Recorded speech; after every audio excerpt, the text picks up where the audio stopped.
welcome to the best and hardest Alphabet Platinum Challenge that you will find on YouTube. Trust me, I've looked. For anyone that doesn't know what this challenge is, we are taking a game that starts with each letter of the alphabet, starting at Z, going all the way up, and we're getting the Platinum / getting all the DLC for each game.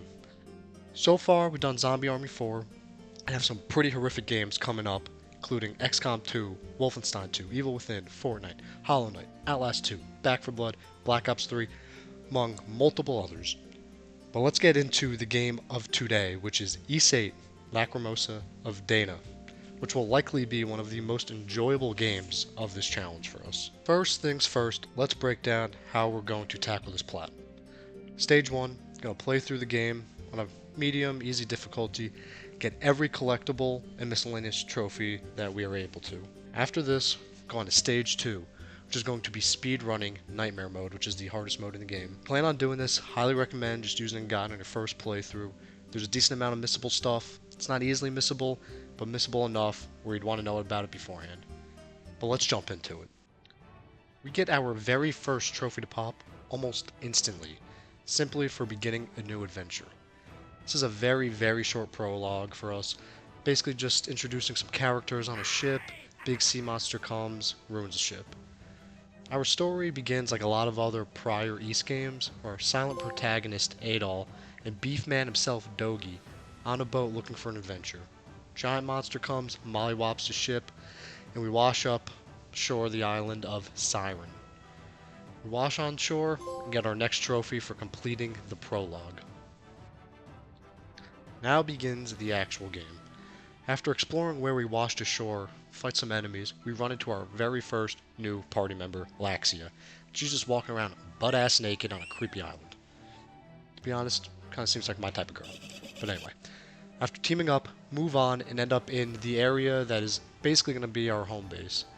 And we go through Water Drop Cave, where we come into contact with our Lord and Savior himself, Captain Barbaros, who ended up being the captain of the ship that got manhandled, but we're just going to forget about that part.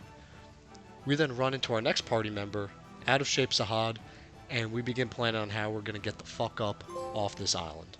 Upon completing this, we get the trophy for completing Chapter 1. You guys are going to notice we get very, very few trophies in this game until the later half of the game, because a lot of them end up being collectible and completion stuff. But we'll get into all that a little bit later. Our next chapter, we start to see flashbacks, or maybe dreams, of a girl whose name is Dana, and experiencing her daily life and all these events that happened thousands of years ago. This will be a semi-frequent occurrence where we go back in time and either see her experiences and or play as her, but more of that will play out throughout the game. We come back to the present, we learn about the shitbag quest board. This is going to be the most stressful part of the Platinum, making sure not to miss any of these quests, as these are probably the most missable part of the Platinum. This is also the chapter where we start rescuing random crew members, come back to the village, and serve all different types of functions, such as making us different items, more importantly, help us move different obstacles to progress the story and or get to optional areas, which will help us get other trophies. The first person we find is Allison, and she is going to be mostly hiding in a cave for the majority of the game. During this chapter, we upgraded our first weapon and got a trophy for it. This is also the chapter where the worst part of the game starts, the raids. None of them are particularly difficult, but towards the end of the game, they just take very, very long, and there's a lot of them. But we'll get to that a little later. We continue on doing side quests, helping build a boat to get off this island, fighting some bosses, and meet some new people who need to be rescued. One of them being by far the worst character in this game, none other than Mr. Diabeto himself, Sir Carlin. This guy sucks. We need a certain number of people to clear an obstacle. Everyone in the village is on board to help. But when I ask, I walk and the room shakes bag, he comes, thinks he's too good for it, and just runs off and refuses to help. And now we can't move the obstacle. Piece of shit. Constantly complains, provides nothing to the village. Why we brought him back, I do not know. We also get another party member though, much better than Sir Carlin. It's Mr. Cool and Collected himself, Hummel.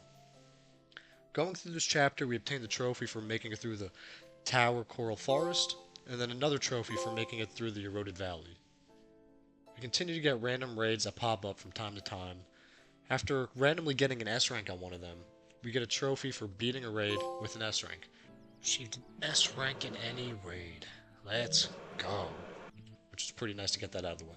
The last notable part of this chapter is about the serial killer who ends up being the loser Dr. Kiergaard and is targeting members of the village. Very random, I know. But the only good part about this guy is he scares cake for breakfast to Sir Carlin away from the village. Takes our ship that we've been tirelessly making and just sails away thinking he's going to leave. We search for him, and out in the distance, we see him get absolutely decimated by the creature that sent us here to begin with. Adios, Sir Round-a-Lot. Fuck you. We eventually discover that the doctor's a serial killer and go after him to finish him off. But right before we're able to, he goes and kills our fearless leader, Captain Barbaros. Bastard. But that's where this chapter ends. Get another trophy for finally finishing the longest chapter in the game, Chapter 2. That was maybe the longest chapter in any game I've ever played. Chapter 3 starts with finally beginning to play as Dana. She's going through a trial to become the Maiden of the Great Tree.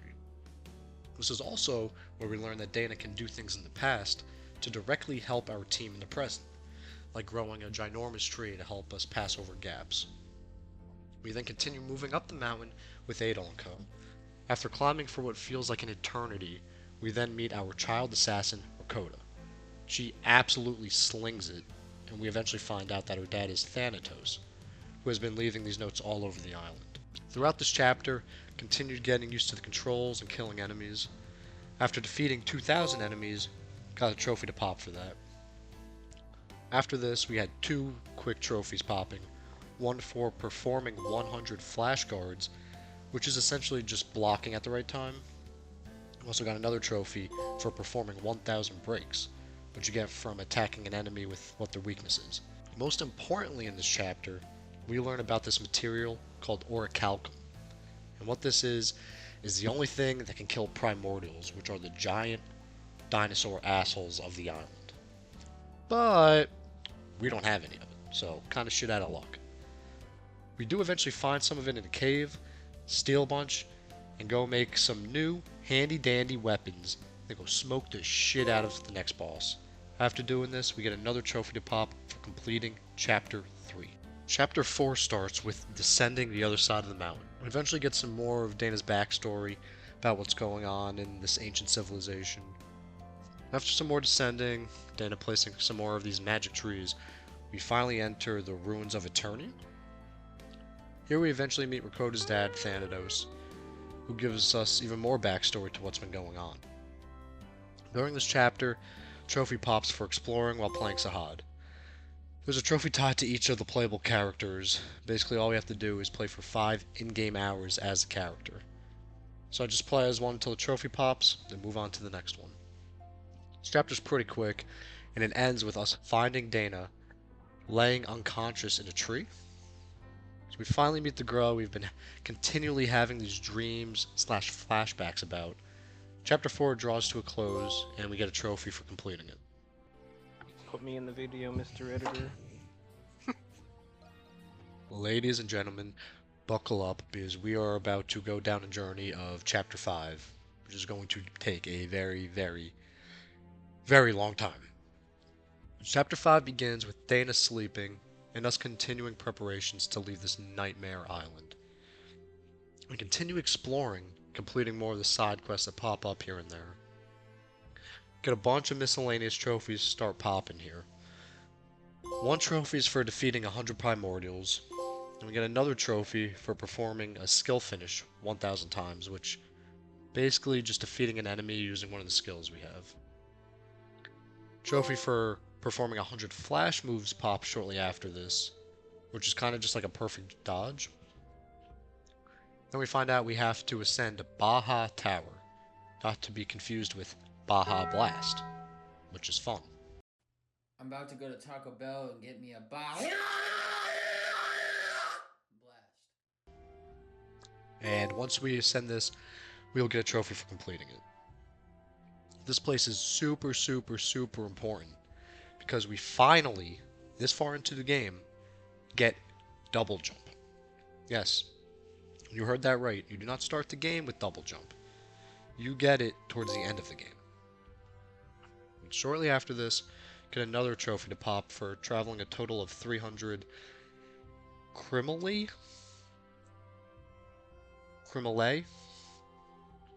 which is some sort of distance. Beats the fuck out of me how far that actually is, so let's, I don't know, say bare minimum 1 mile. Got a trophy for it, so can't complain too much. We then have another side objective before continuing on the main quest, which is to investigate a ghost ship.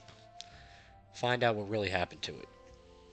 It doesn't really play into the main story whatsoever, but basically the big monster destroyed it. Big surprise. Our next character trophy finally pops shortly after this, and we get it for exploring while playing as Hum.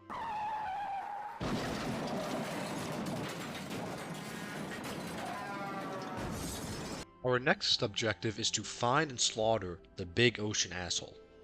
We essentially go to the area, find this new adventure gear to breathe underwater, find its lair, come up with a plan to ambush it, and then turn into the diddler in P. Diddy, the Schmuckle Lord that stranded us here to begin with, and get another trophy for defeating Oceanus. After this, we go back to the past and learn that no matter what Dana did not matter, and a meteor comes, strikes, and started the downfall of her people. In the present, Dana runs off to go find herself and restore the rest of her memories that she lost. The crew is finally able to leave, but decides to go find and help Dana like the true heroes that we are. We find her, after some more fighting, eventually learn what the cause of the downfall of her people was. Gonna have a big name drop here. The Lacromosa. So trying to describe it very briefly, there's a controlled event that decides when to completely wipe out a species and let evolution begin anew. And one of the people from that species becomes an immortal warden to oversee the process moving forward. We meet the 4 previous wardens and learn more of their backstory throughout the rest of the game.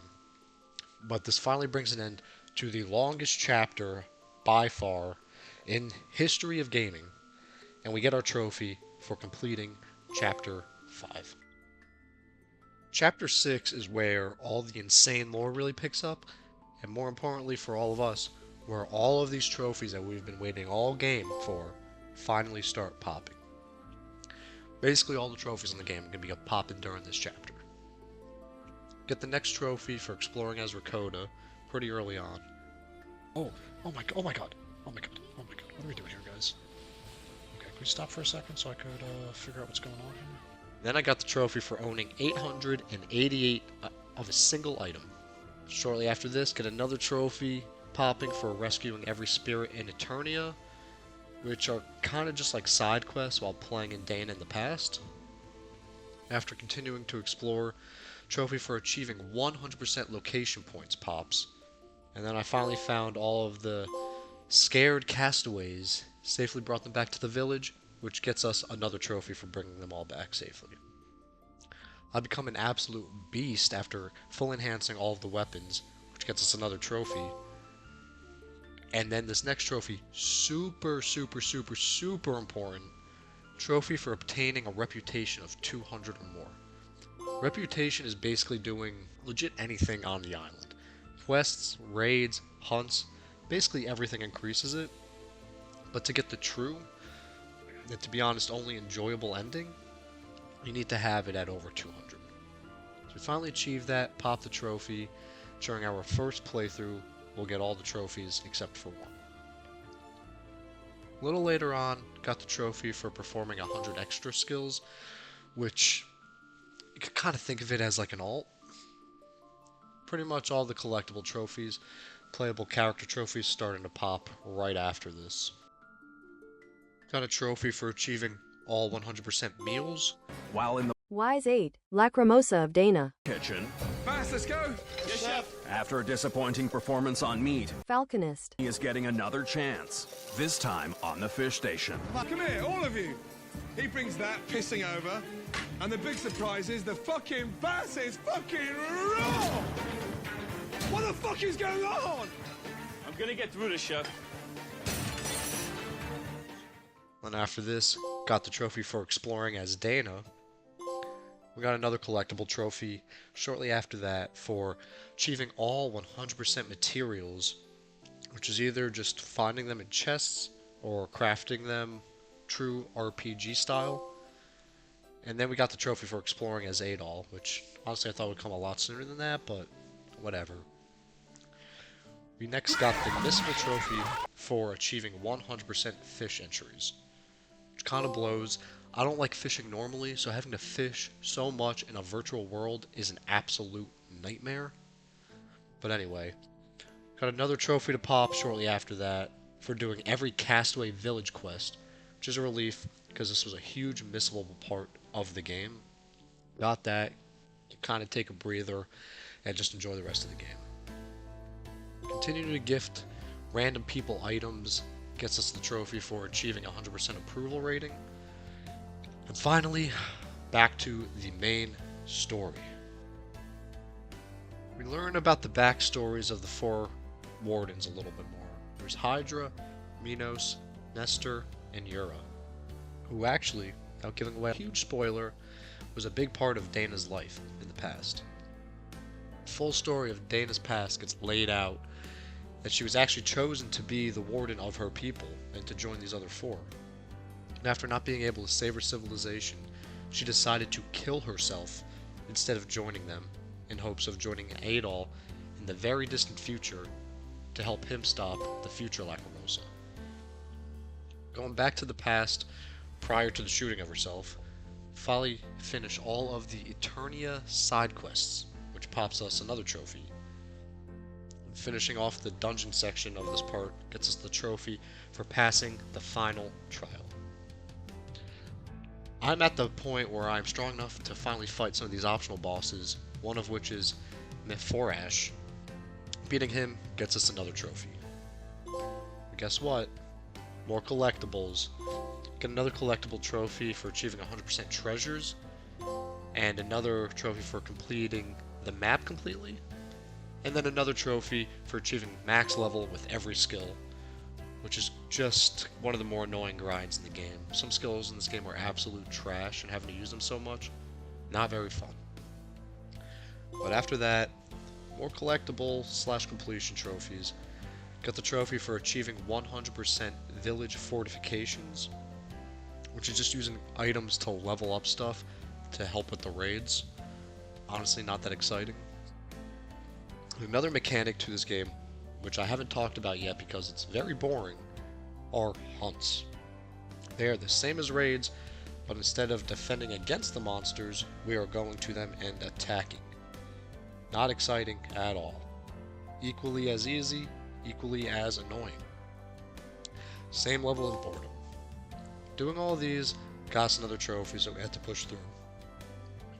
After this, I switched to playing as Laxia and got the final character trophy to pop for exploring as a character, which was nice. Now I could just play as 8's, just mollywop everything. After this, finished the disgusting raids, and finally popped that trophy. Easily the worst part of the game, I wouldn't recommend that. Even being overpowered, it still takes pretty long to do these raids, so going for it, good luck.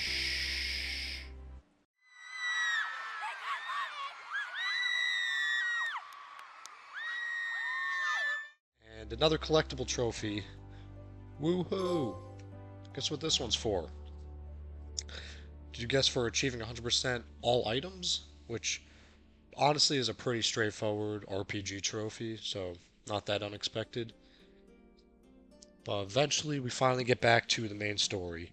And the bulk of this chapter is either side completion stuff, and then the Octus Overlook, which we basically just go through an area, fight a version of each warden in their respective realm.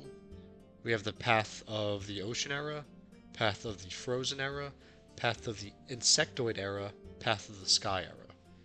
Get enough souls to power up the almighty tree that'll give us a weapon strong enough to stop the Lacromosa in true RPG epic final boss fashion. In each of these areas for the wardens, honestly, pretty cool. If you've never played the game, I would highly recommend going there. Some of my favorite areas in the game. Well, getting ready for the final boss. Seems simple enough, right? So we go through some more past Dana lore. We go in and fight the Providence of Evolution, finally killing it, stopping the Lacromosa from happening, and giving us nice trophy for completing Chapter 6. Now there are 3 endings that can happen in this game. One is the normal one if you didn't complete enough of the side stuff, and this ending sucks. You wake up post boss fight and no one else in the camp remembers Dana or really anything that had happened involving her. It all seems like a fever dream, and you up and dip up off the island. Pretty lame. Apparently there is somehow a worse ending than this. I honestly don't even know what it is. Hopefully no one ever has to find out, but it's considered the bad ending, so I can't imagine what would be worse than that, but they figured something out. But the big boy ending, if you get enough of the reputation points, still kind of starts off with the same, no one remembering what happened, might be a dream, but we remember. And we look for answers, and we end up at the Great Tree Temple. And coincidentally, we find the other party members had a similar idea of not really being able to remember things and looking for answers. Get some dialogue, and end up in the actual final dungeon of the game, the Abyss of Beginnings. We end up fighting the actual final boss, the source of all. And on our way to fighting him, we get one of the last completion trophies, which is 100% beast entries. And there's a few beasts specific to this dungeon, so you have to get there if you want this trophy. And we also get the trophy for 100% people entries, which is basically just talking to everyone and getting all the dialogue options. In true RPG ending fashion, we find out that Dana was taken and made to be immortal to overhaul how the Lacromosa will work in the future. Without making this video hours and hours long explaining all the lore in this game, basically there was an Earth God. Lacrimosa would happen while she was asleep. Stopping our Lacrimosa woke her up. She decided to take Dana, let her decide how things will work in the future. And that brings us to the end of our first playthrough, gives us the trophy for clearing the epilogue, which is only possible with the true ending. So I kind of lied about being done with the first playthrough, because after doing all of that, the credits roll, you unlock another more final, basically just ran through this as fast as humanly possible, and just ran to the end. Didn't kill any enemies on my way, just tanked every hit. But we got all the way to the end to fight the boss, Meleduma. Meleduma? Fuck her. How about we refer to her that way? But after defeating them, we got our second to last trophy to pop. We are now one trophy away from that sweet, sweet platinum. And we have the hardest trophy left in the game. I have to do basically everything that we just went over on Nightmare difficulty. This is where the game difficulty varies wildly. If you decide to do one playthrough and start on Nightmare, you're going to have an awful time. But I, the intellectual, decided to start on an easier difficulty, become super overpowered, then do New Game Plus, and basically become a 30-year-old playing in a 10 and under flag football league and smoke everything in this game. I mean, I was face tanking every single boss fight up until Chapter 6. Didn't care about dodging, blocking, anything. Spammed my skills and just plowed through the game. I recommending doing it this way because it takes probably the same amount of time doing one or two playthroughs because of how long a first playthrough would take on Nightmare difficulty. Doing the side quests and raids again was pretty annoying, but it only took a couple hours, maybe 8-ish.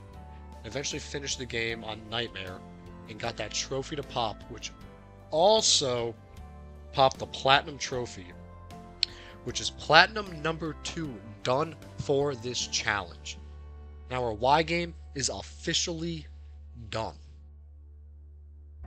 So now that we got the Platinum, let's dive into our rankings. In terms of difficulty, we're going to give this a 3 out of 10. It's like a rapper walking into a club looking to find a girl. Quick, easy. First playthrough is a breeze, and doing New Game Plus on Nightmare, spent 98% of the game just face tanking hits and just power boosting my way through the game. For grinding, I'm going to go 2 out of 10. Especially for an RPG game, this is nothing at all compared to some of the other ones. And really nothing in the game outside of maybe the raids feels bad. The majority of the collectibles help you in-game, so it doesn't feel like you're just kind of wasting your time going around trying to find these different collectibles. And what's even better is you don't need a guide for them. They're all marked on the map, so you're not just like looking at a guide, playing the game for a minute, looking at the guide, playing a game for a minute. It's a very smooth and enjoyable experience. For a bullshit meter, it's going to get a 0. When a game ends up getting a 1, we'll go into a little bit more detail on what exactly that means, but right now, it's going to be a 0. And there's nothing in this game that becomes ridiculous while playing it, which I think is important with this. It's very straightforward. So it's going to give us an overall rating of a 2.5 out of 10, which compared to the next few games we got, is going to be super low. In case you guys are wondering how we get that, take the difficulty ranking and average it with the grind ranking. The game's still going to take upwards of 70 hours, so it's no means short, but compared to other RPGs, pretty short, and it's an overall pretty enjoyable experience. Last we come to the recommendation. I'm going to give this an 8 out of 10. The game starts off pretty slow, but once the story picks up, the game becomes absolutely fantastic. The combat is fun, the story draws you in, and most importantly, nothing feels like a chore when you're completing it for the platinum. If you've never played this game, highly recommend at least playing it, and if you're already starting to play it, definitely go for the platinum, because it's not that much more. Make sure to like, comment, and subscribe if you want to be part of this absolutely horrifically miserable experience of this Alphabet Platinum Challenge. I'll stream all of our games for this challenge over at Twitch. I'll leave a link in the description below.